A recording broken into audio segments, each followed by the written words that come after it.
Hello everyone, welcome to my YouTube channel. So today in this video we will be discussing about Python input, output and import. So in this video we will be focusing on two built-in functions like print and input to perform input output task in Python 3. And you will learn about how to import modules and use them in your program. So Python provides numerous built-in functions that are readily available to us at the Python prompt. Some of these functions like input and print are widely used for standard input and output operation respectively. Let us see the output section first. So Python output using print function. We use the print function to output data to the standard output device. We can also output data to a file, we but this will be discussed later. So for the practical review, first we will be opening our PyCharm projects.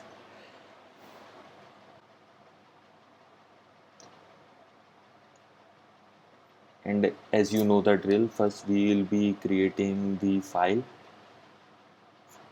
For this new video we will be creating new file and we will be naming it as input and output.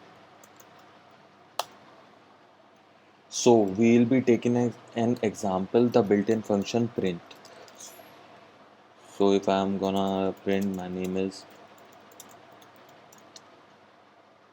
so if I'll be running this, so it is showing my name is Vineet Tomar. So print functionality is used to print something which is written inside print function. And if we will be taking another example like number equal to 5, if we will be printing number,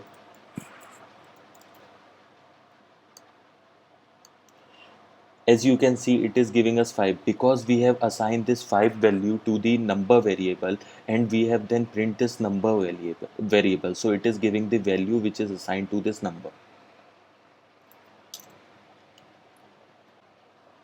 For the better approach we will be writing like this.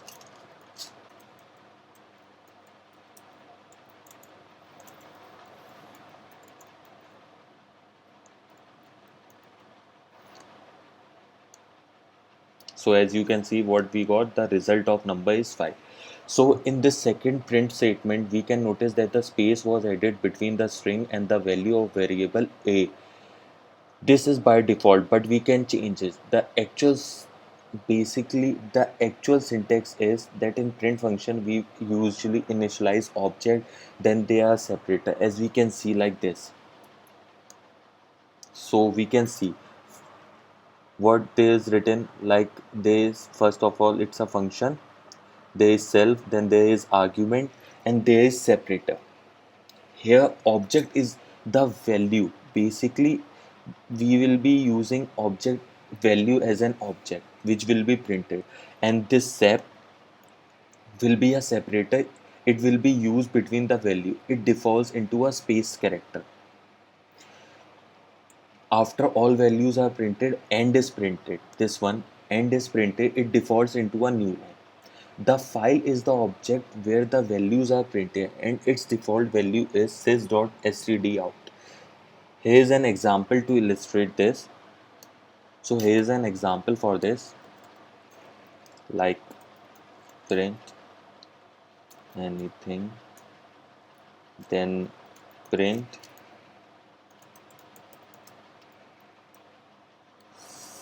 sep, which is used for separator, and then print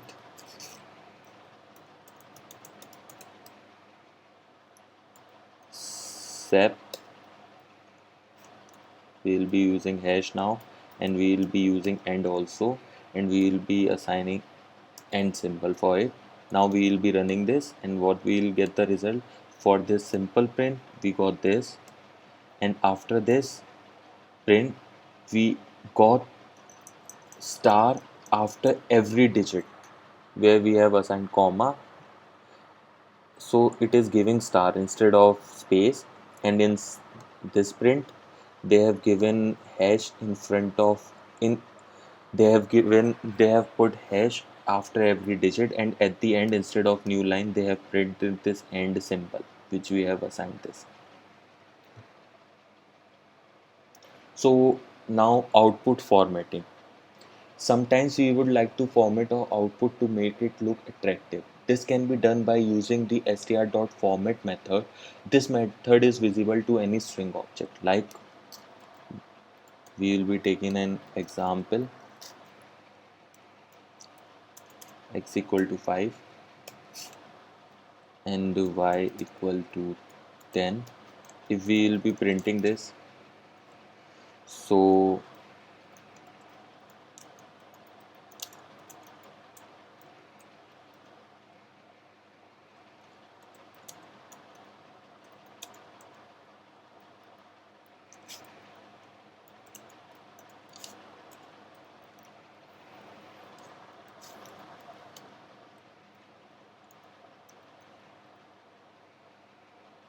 if we will be printing this, so as we know we didn't applied that new line character, so it is giving in the same line. So as you can see, the value of x is 5 and y is 10. This is the same approach which I have told you in the previous video. Rather than this, we can also use this f, and we can remove this format approach, and we can use x over here and y over here. If we will be using this approach and if we will be running, then we can see we will be getting the same result. So this approach is called formatted strings. We can also say that f strings. We can even use keyword argument to forward the string, like we can assign a variable to this particular string. Like what we can do is, if I'll be saying like simply print my name is name, so what I'll be doing, dot format name equal to Vineet. Instead of assigning outside, we can also assign this inside of. If we will be running this, as you can see, it is showing my name is Vineet. So now we will be talking about Python input. Up So till now our program was static, like it is not getting changed. If we are assigning something that then we are getting it while running the program. So the value of variable was defined or hard coded into the source code. To allow flexibility, we might want to take the input from the user. In Python, we have the input function to allow this. The syntax of input is like this: input, and we can assign anything inside it. So this is the syntax where basically we can assign any string or anything inside it. Like I'm gonna just give you the example, num equal to input, enter the number.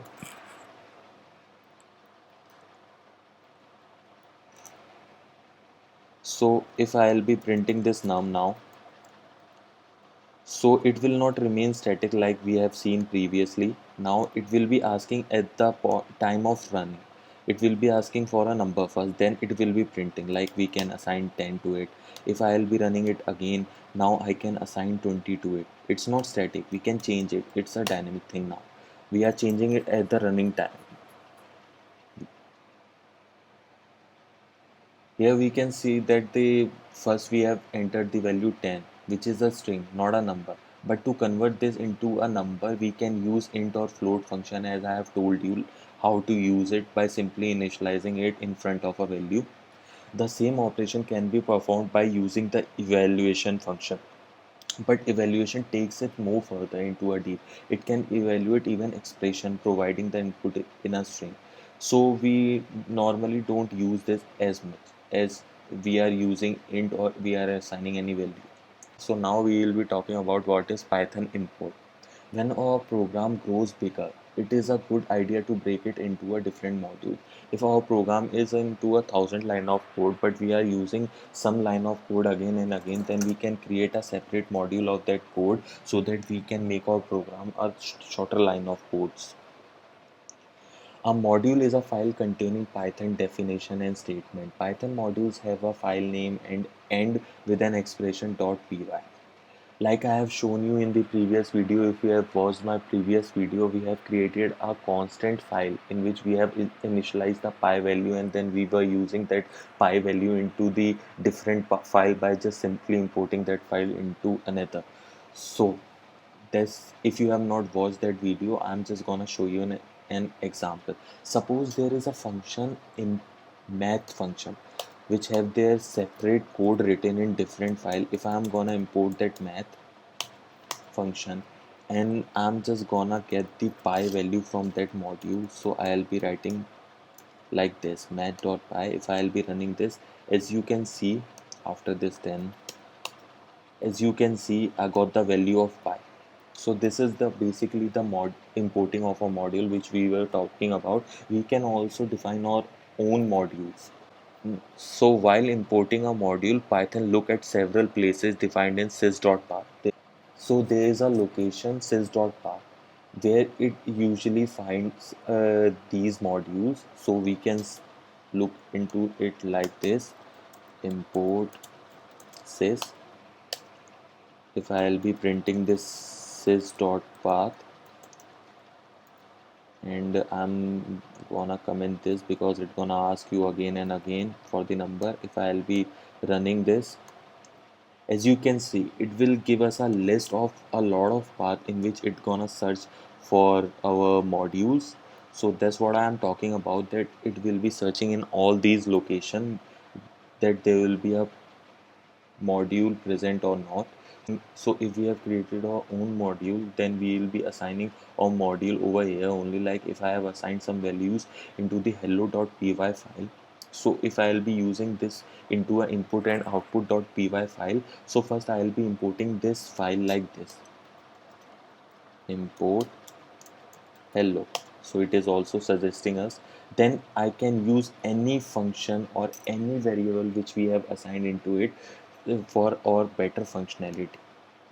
So in this video we will be talking this much about Python input and output, or Python, how we can import modules in Python 3. So in the next video we will be looking on Python 3 operators. Till then, take care and goodbye.